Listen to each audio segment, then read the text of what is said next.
जोहार new bioscope देख रहे हैं आप और मैं हूं दानिश रजा। मेरे साथ इस वक्त मौजूद है समीर उरांव, जो भाजपा से लोहरदगा लोकसभा के प्रत्याशी चुने गए हैं। हालांकि पिछले 3 टर्मों से सुदर्शन भगत यहां से सांसद रह चुके हैं भाजपा के टिकट से, पर इस बार भाजपा ने समीर उरांव पर भरोसा जताया है और उनका नाम सामने आया है। तो आइए बात करते हैं। पहले तो न्यू बाइस्कोप में आपका स्वागत है। धन्यवाद। आप बाइस्कोप न्यूज़ और उनके परिवार को मैं धन्यवाद देता हूँ। किस तरह से लोहरदगा से जिस तरह से भाजपा ने आप पर विश्वास जताया है और किन मुद्दों को लेकर किन मेन योजनाओं को आप सामने रखेंगे और किस तरह से जनता से रूबरू होंगे क्षेत्र में और क्या रणनीति रहेगी इस जीत को लेकर? मैं भारतीय जनता पार्टी का एक सिपाही हूँ, एक कार्यकर्ता हूँ और मैं कार्यकर्ता होने के नाते भारतीय जनता पार्टी के शीर्षस्थ नेताओं ने मुझ पर भरोसा रखा है और एक अवसर दिया है। इस अवसर को निश्चित रूप से इस लोहरदगा लोकसभा के आवाम के साथ उनकी जो है आवश्यकता अपेक्षा है, उन सभी बातों को लेकर के मैं हमारे भारतीय जनता पार्टी के यहाँ के शीर्षस्थ नेताओं के साथ आम जनों के साथ मिलकर के परामर्श लेकर के मैं वैसे कार्यों को करने के लिए प्रयास करूँगा। चूँकि हमारे पार्टी में सार्वजनिक विचार, सार्वजनिक निर्णय के अनुसार सारे कार्य होते हैं। आप उदाहरण के लिए देखते होंगे कि हमारे देश के यशस्वी प्रधानमंत्री आदरणीय नरेंद्र भाई मोदी जी एक सूत्र ही लेकर के चल रहे हैं, मंत्र ही लेकर के चल रहे हैं कि सबका साथ, सबका विकास, सबका विश्वास और सबका प्रयास। इन 4 बातों को लेकर के देश के अंदर 4 स्तंभ हैं। किसान है, गरीब है, महिला है, युवा है। इन चारों स्तंभ को मजबूत कर दिया जाए तो निश्चित रूप से इस देश के अंदर, इस क्षेत्र के अंदर जितने भी जो आवश्यकताएं हैं, अपेक्षाएं हैं, उनको मजबूत करने से सारा चीज़ पूरा हो जाता है। और हमारे आदरणीय नरेंद्र भाई मोदी जी ने पिछले 15 नवंबर को यह संकल्प लिया, विकसित भारत संकल्प यात्रा के माध्यम से पंचायत स्तर तक मोदी की गारंटी वाली गाड़ी पहुंच करके आम जनों से यह परामर्श लिया है। उनके लिए जो गरीब कल्याण योजनाएं जो क्रियान्वित किया गया है, उन योजनाओं में गारंटी के साथ उन्होंने कहा है कि सारी योजनाएं आपके तक पहुंचाना मेरा संकल्प है। और उसी संकल्प के आधार पर आज देश भर में ऐसे सारे योजनाओं को जनता के समक्ष समर्पित करने का काम किया है। आज अगर बात की जाए तो 2-4 योजनाओं की ही हम चर्चा करें तो उज्ज्वला गैस योजना, प्रधानमंत्री आवास योजना, आयुष्मान कार्ड योजना, प्रधानमंत्री सम्मान निधि योजना के साथ साथ जरूरतमंद लोगों को, देश के 80 करोड़ जनता को प्रधानमंत्री अन्न योजना के माध्यम से मुफ्त में अनाज देकर के वैसे लोगों का कल्याण करने का कार्य हमारे देश के यशस्वी प्रधानमंत्री जी कर रहे हैं। इसी के साथ साथ लगभग 150 से ज़्यादा ऐसी योजनाएं प्रारंभ किया है। जैसा कि आप सब देखते हैं कि प्रधानमंत्री जी आत्मनिर्भर भारत, स्वावलंबी भारत की बात करते हैं, उसके अंतर्गत वोकल फॉर लोकल, इसका कहने का अर्थ है कि स्थानीय संसाधनों के आधार पर ही स्थानीय लोगों को कैसे आत्मनिर्भर किया जाए, वहाँ उसी के आधार पर कैसा रोजगार को सृजित किया जाए। इसी के अंतर्गत हमारी जो पारंपरिक जो कार्य है 18 प्रकार का, जो हमारे प्रधानमंत्री जी ने पिछले विश्वकर्मा दिवस के उपलक्ष्य पर विश्वकर्मा योजना प्रारंभ किया है। चाहे बढ़ाई हो, चाहे नाई हो, चाहे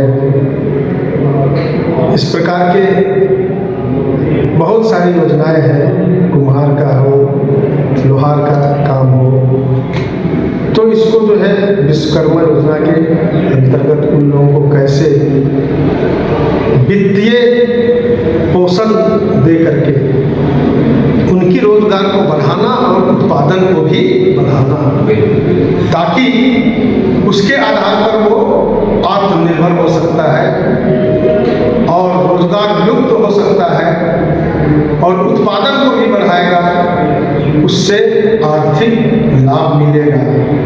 हम जहाँ तक बात करते हैं, हम लोहरदगा क्षेत्र के रहने वाले हैं, मैं भी गांव का रहने वाला हूँ। यहाँ जंगलों से अनाच्छादित है। पहले से जो है हमारे लोग जल जंगल जमीन को आधार मान करके चला है और उसी से जीवोपार्जन भी करता आया है। इसलिए अंग्रेज जब यहाँ पर अपना हुकूमत चला रहा था, उस समय हमारे लोगों को लगा कि हमारी जो जीवोपार्जन का साधन है जंगल, इसको अपने अधीन में ले रहा है, जमीन मेरा है इसको अधीन में ले रहा है, तो इसको हम लोग कतई उनके अधीन होने नहीं देंगे। इसलिए कई हमारे इस क्षेत्र के क्रांतिकारी वीर महापुरुषों ने संघर्ष किया, लड़ाई लड़ी। उसमें हमारे लोहरदगा के भंवरों से भी हमारे एक स्वतंत्रता सेनानी इसमें बहुत संघर्ष किए, लड़ाई लड़ी। तो ऐसे चीज़ों को पुनः कैसे बढ़ावा दे करके आगे किया जाए। जंगल पहाड़ों में रहने वाले लोग जो है जंगल के जो है नॉन टिम्बर फॉरेस्ट को, चाहे सीड्स हो, चाहे उसकी कई वनस्पतियाँ हैं हार्बल मेडिसिन के रूप में, चाहे खाद्यान्न के रूप में जो उपलब्ध है, उसका कैसे कलेक्शन करें, कैसे प्रोसेसिंग करें, कैसे उसका विपणन के क्षेत्र में लेबलिंग बोटलिंग करके उसको आगे बढ़ाएं। उसका वैल्यू एडिशन भी होगा। हम 50 रुपया किलो खरीदते हैं उसको, ये सारा चीज़ करने के बाद में 150 रुपये तक का इसका मूल्य निर्धारित होता है। और ऐसे जंगल के लगभग 98 ऐसे चीज़ों पर जो है MSP भी निर्धारित हो गया है और उसका वैल्यू एडिशन होकर के आज भी ये काम करके लोग जो है आमदनी बढ़ाने का काम प्रारंभ कर दिए हैं। जहाँ तक यह क्षेत्र कृषि का क्षेत्र है, कृषि कार्य को बढ़ावा देने के लिए हम उनके लिए कैसे संसाधनों की उपलब्धता कराएं, कैसे जैविक खेती को बढ़ावा दें, कैसे प्राकृतिक खेती को हम बढ़ावा दें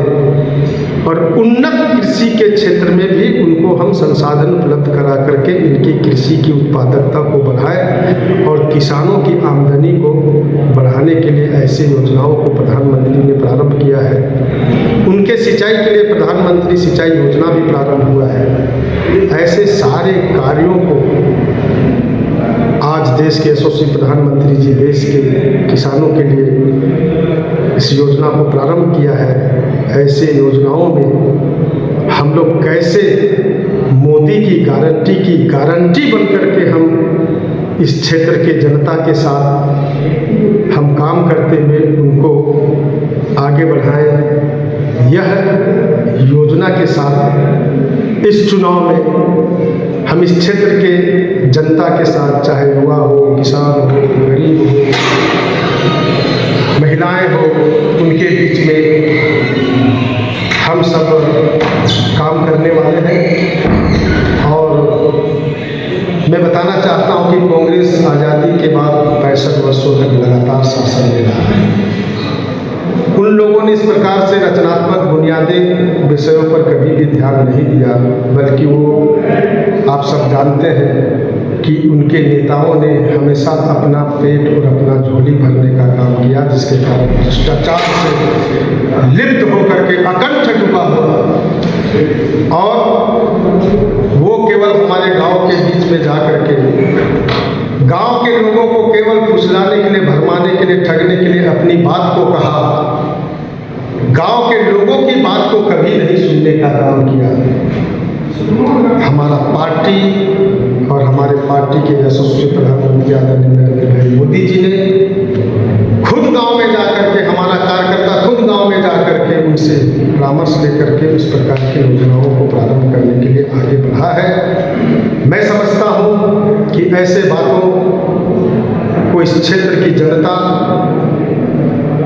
भली भांति समझते हुए जो लाभ हो रहा है उस बात की चर्चा करते हुए इस चुनाव में भारतीय जनता पार्टी और देश के यशस्वी प्रधानमंत्री आदरणीय नरेंद्र भाई मोदी जी को फिर से प्रधानमंत्री बनाने के लिए कृत संकल्पित है, और आज देश के कोने कोने से फिर एक बार मोदी सरकार का नारा लग रहा है, और अब की बार सशक्त होकर के अब की बार 400 पार का नारा भी लग रहा है, और ऐसे बातों को इस क्षेत्र की जनता भी स्वीकार कर रही है, और उसी नारा के साथ जुड़ करके आगे बढ़ रही है, ऐसा दिखाई दे रहा है। जी बिल्कुल, तो कहीं ना कहीं आप देख सकते हैं किन मुद्दों और किन योजनाओं के साथ और जनता से किस तरह रूबरू होंगे, और ये किस तरह से जनादेश जो वोट में तब्दील होगा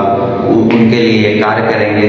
तो कहीं ना कहीं मोदी की गारंटी और उनकी योजनाओं को लेकर ये क्षेत्र में जा रहे हैं, और इनकी बातों से पता चल रहा है कि किस तरह ये अपने मुद्दों को जनता के सामने रखेंगे। तो फिलहाल आज के लिए इतना ही। मैं न्यूज़ बाइस्कोप से दानिश लोहरदगा से।